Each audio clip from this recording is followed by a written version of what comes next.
Good evening, नमस्कार, अभिनंदन। आपका एलोक्वेंट इंग्लिश में बहुत बहुत स्वागत है और very warm welcome to my channel eloquent English enterprise. And as promised earlier, जैसा कि मैंने पहले प्रॉमिस किया था, ये वाला वीडियो मैं दोनों भाषाओं में रिकॉर्ड कर रही हूँ, इंग्लिश में भी और हिंदी में भी, क्योंकि मैं ये चाहती हूँ कि बहुत सी महिलाएं या बच्चे जो थोड़ा सा संकोच महसूस करते हैं अंग्रेजी बोलने में, उनका वो संकोच मैं दूर कर सकूं। धीरे धीरे करके आपको सिखाऊंगी कैसे बोलना है। और मैं ऐसा कोई वादा नहीं करे कि 20 दिन में अंग्रेजी बोलना सीखें धारा प्रवाह, या 30 दिन में, ऐसा कोई झूठा वादा नहीं करूंगी। आप जब चाहें इस रिकॉर्डिंग को सुन सकते हैं, अपने हिसाब से देख सकते हैं और धीरे धीरे सीख सकते हैं, क्योंकि सीखने की ना कोई उम्र होती है, ना कोई समय सीमा होती है। तो अधिक ना कुछ कहते हुए, without wasting any further time, let me share my screen with you. मैं आपको अपना स्क्रीन दिखाती हूँ, जिसमें कि आज की जो भी मैंने कुछ तैयारी की है हिंदी में भी, तो वो आप देख सकें। ठीक है, तो ये रहा मेरा स्क्रीन। और again, as I said, very warm welcome to eloquent English enterprise. और एलोक्वेंट इंग्लिश एंटरप्राइज जो कि मेरी चैनल है, उस पर आपका बहुत बहुत स्वागत है, हार्दिक अभिनंदन है। राइट। तो आज हम क्या सीखेंगे? आज हम सीखेंगे कि जो मौखिक अंग्रेजी भाषा है वो क्यों महत्वपूर्ण है। Like knowing spoken English is significant. Why? For हाउसवाइफ्स and other beginners, what are the significant advantages, मतलब आपको इससे क्या लाभ होते हैं अगर आपको थोड़ी बहुत अंग्रेजी, काम चलाओ अंग्रेजी अगर आपको आती है, अगर आप बोल सकते हैं, तो उससे आपको क्या क्या फायदे हो सकते हैं। सबसे पहला फायदा ये है कि आपका कम्युनिकेशन और कॉन्फिडेंस इंप्रूव होता है, यानी कि बेहतर संचार। मतलब आप, जब हम एक समाज में रहते हैं तो हमें बातचीत करनी पड़ती है, हम बोलते हैं, इसको हम संचार कहते हैं। तो अगर आपको इंग्लिश आती है और आप ऐसे किसी ग्रुप में बैठे हैं जहाँ लोग इंग्लिश में बात कर रहे हैं लेकिन आप नहीं कर पाते, तो आप, आपका आत्मविश्वास डगमगा जाता है। लेकिन अगर आपको कुछ बुनियादी इंग्लिश आती होगी, तो आप उस कॉन्वर्सेशन में, उस संवाद में आराम से, विश्वास के साथ हिस्सा ले सकते हैं। दूसरा एडवांटेज है एनहांस्ड करियर प्रोस्पेक्ट्स, यानी कि अगर आप कोई करियर बनाना चाहती हैं शिक्षिका की तरह, या आप एक टीचर बनना चाहते हैं, तो आपका करियर बेहतर होने की संभावनाएं बढ़ जाती हैं। तीसरी advantage, better access to information and resources. हम सब ये जानते हैं कि आजकल सूचना और संसाधन जो है वो ज्यादा करके गूगल पे मिलते हैं, लेकिन कुछ हद तक वो अंग्रेजी में ज्यादा होते हैं। आप उसको अनुवाद कर सकते हैं हिंदी में, लेकिन जब भी आपको कुछ टाइप करना होता है तो आपको इंग्लिश में ही करना पड़ता है। तो अगर आपको इंग्लिश आती होगी तो आप आसानी से बहुत सी सूचनाएं, बहुत सी जानकारी को बड़ी आसानी के साथ हासिल कर सकते हैं। चौथी एडवांटेज, सपोर्टिंग चिल्ड्रंस एजुकेशन। ये सबसे ज्यादा जरूरी है कि अगर आपको अंग्रेजी आती होगी तो ही आप देख सकेंगे कि आपके बच्चे किस तरह से शिक्षा प्राप्त कर रहे हैं, वो अपना होमवर्क करते हैं कि नहीं करते हैं। तो आप स्वयं अपने बच्चों की शिक्षा में उनको सहयोग दे सकती हैं, बजाय इसके कि आप छोटे छोटे बच्चों को ट्यूशन के लिए बाहर भेजें। क्योंकि अगर मेरी बात की जाए तो मैं ट्यूशन को बिल्कुल भी अच्छा नहीं समझती है, जो प्रैक्टिस है। आप खुद अगर अपने बच्चे को पढ़ाएंगी तो वो उसके लिए ज्यादा कारगर साबित होगा।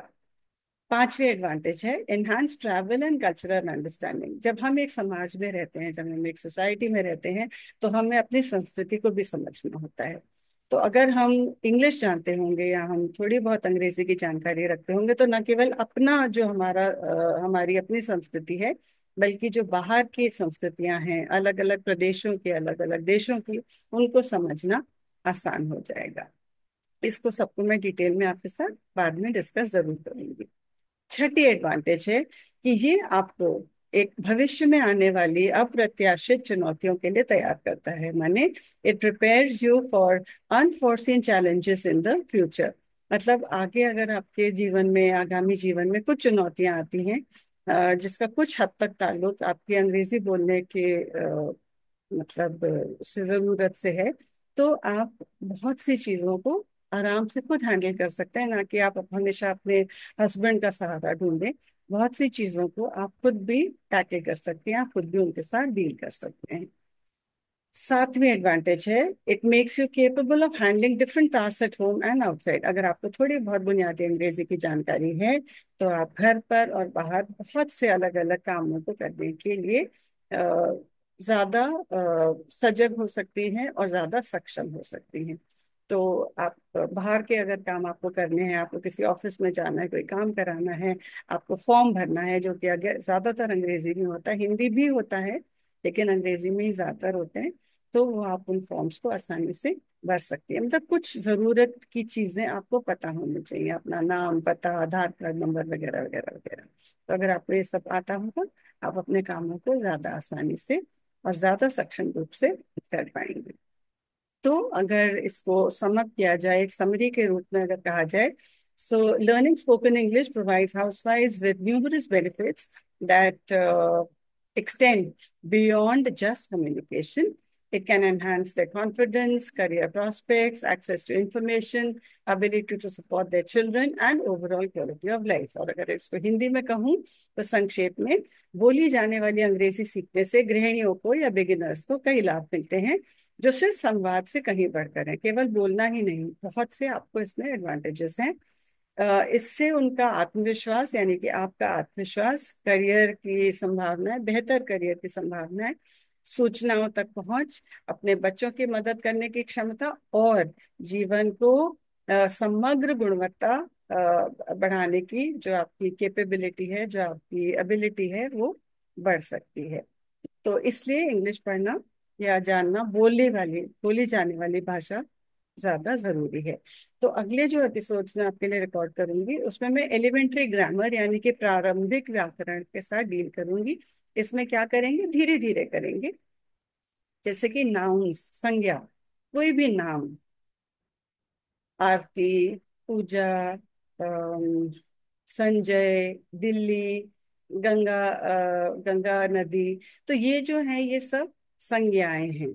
और जरूरी नहीं है कि नाम ही लिया जाए, गाय, फल, सब्जी, ये सब भी संज्ञा है। फिर आते हैं प्रोनाउंस, सर्वनाम। ये प्रारंभिक व्याकरण इसलिए जरूरी है, इसलिए आवश्यक है, क्योंकि कोई भी भाषा को पढ़ने से पहले उसकी जो बुनियादी जरूरतें हैं या जो जिस जिस बुनियाद पे वो बनी है वो जानना जरूरी है। इसलिए हम ये सब करेंगे। तो प्रोनाउंस क्या होते हैं, सर्वनाम। जैसे कि मैं, आप, तुम, वो। तो आपने संज्ञा, नाम नहीं लिया, लेकिन आप फिर भी जिसके बारे में बात कर रहे हैं, जिसको आप इंगित कर रहे हैं, वो शब्द सर्वनाम कहलाते हैं। फिर हम आते हैं विशेषण पे, जिसको कि अंग्रेजी में एडजेक्टिव्स कहते हैं। वो आपकी संज्ञा के को डिस्क्राइब करता है, उसके बारे में आपको बताता है। जैसे कि सुंदर, लंबा, गहरा, शीतल, सॉफ्ट, इंग्लिश में अगर कहना है सॉफ्ट, ब्यूटीफुल, क्लाउडी, डस्टी। तो इस तरह से जो भी किसी चीज को डिस्क्राइब करता है या उसके बारे में बताता है, वो विशेषण या एडजेक्टिव कहलाता है। फिर हम आएंगे वर्ब्स यानी क्रियाओं पे। कुछ भी हम कर रहे हैं, जिसमें बोल रही हूँ, ये एक क्रिया है। सोना, जागना, भागना, नाचना, गाना, ये सब क्रियाएं हैं। इनको हम वर्ब्स कहते हैं। Singing, dancing, walking, running, sleeping, all of these are verbs. Then we come to adverbs, यानी अब हम आएंगे क्रिया विशेषण पे। ये वो शब्द हैं जो क्रिया को डिस्क्राइब करते हैं। जैसे विशेषण संज्ञा को डिस्क्राइब करते हैं, उसी तरह से एडवर्ब जो है वो वर्ब्स को डिस्क्राइब करते हैं कि आपने जो काम किया वो कैसे किया। उसने खाना बहुत अच्छा बनाया। कैसा बनाया खाना, बहुत अच्छा, तो ये एडवर्ब हो गया। इंग्लिश में अगर कहना हो, शी sang ब्यूटिफुली, कैसे गाया उसने, बहुत सुंदर। ठीक है। वो कैसे भागी, वो बहुत तेज भागी। तो तेज जो है वो क्रिया विशेषण हो गया, क्योंकि वो भागने को डिस्क्राइब कर रहा है, उसके बारे में आपको बता रहा है। फिर हम आएंगे प्रेपोजिशंस पे, जिसको कि हम पूर्व सर्ग भी कहते हैं। और प्रेपोजिशन जो है या पूर्व सर्ग, वो आपके दो संज्ञा आपस में किस रिलेशन में है उसको बताते हैं। जैसे कि किताब मेज के ऊपर रखी है, तो ऊपर जो है वो प्रेपोजिशन हो गया। Like the book is on the table, so on is a preposition. बिल्ली कुर्सी के नीचे बैठी है, the cat is sitting under the table, तो नीचे और अंडर ये प्रेपोजिशन हो गया। राइट। सब्जियां मैंने फ्रिज के अंदर रखी हैं, I have put the vegetables inside the fridge, so inside और अंदर ये भी प्रेपोजिशन हो गया। और लास्ट में हम डिस्कस करेंगे कंजंक्शंस एंड इंटरजेक्शंस, जिनको कि हिंदी में संयोजक या विस्मयादि बोधक शब्द कहा जाता है। सो जो कंजंक्शंस है वो वाक्यों को जोड़ते हैं, जैसे इंग्लिश में एंड, बिकॉज, और, रादर। तो ये जो है ये कंजंक्शंस होते हैं। अगर हिंदी में देखा जाए तो इसलिए, क्योंकि, तो ये संयोजक शब्द हैं। इंटरजेक्शंस या विस्मयादिबोधक वो शब्द हैं जो आपके एक कुतूहल को दर्शाते हैं, जैसे अरे, अच्छा, ओ, इंग्लिश में ओके, रियली। सो ये जो है ये विस्मयादि, आपका विस्मय दिखाते हैं, ये विस्मयादिबोधक शब्द हैं। तो इनको हम डिटेल में बाद में करेंगे। अभी के लिए, आज के लिए इतना ही काफी है। तो आपसे जल्दी मिलूंगी। I see you very very soon, and keep waiting, because again मैं फिर से यही कहूंगी कि मैं कोई जादू मंत्र नहीं कर रही हूँ कि आपको मैं 20 दिन के अंदर बहुत अच्छे से अंग्रेजी बोलना सिखा दूंगी। धीरे धीरे चलेंगे, धीरे धीरे सीखेंगे, और अपनी पकड़ को इस भाषा पे मजबूत करने की कोशिश करेंगे। तो अगले एपिसोड को, जो कि मैं बहुत जल्दी आपके लिए रिकॉर्ड करके वापस आऊंगी, क्रियाओं पे, यानी सॉरी, क्रिया नहीं, संज्ञा पे, नाउन्स को लेकर वापस आऊंगी। और क्यों ग्रामर हमारे लिए जरूरी है, इस पर भी अगले वाले हम एपिसोड में डिस्कस करेंगे। तो तब तक के लिए बाय बाय। ईश्वर आप सबको खुश रखें, स्वस्थ रखें। थैंक यू सो मच, धन्यवाद, शुभ रात्रि, जय भारती।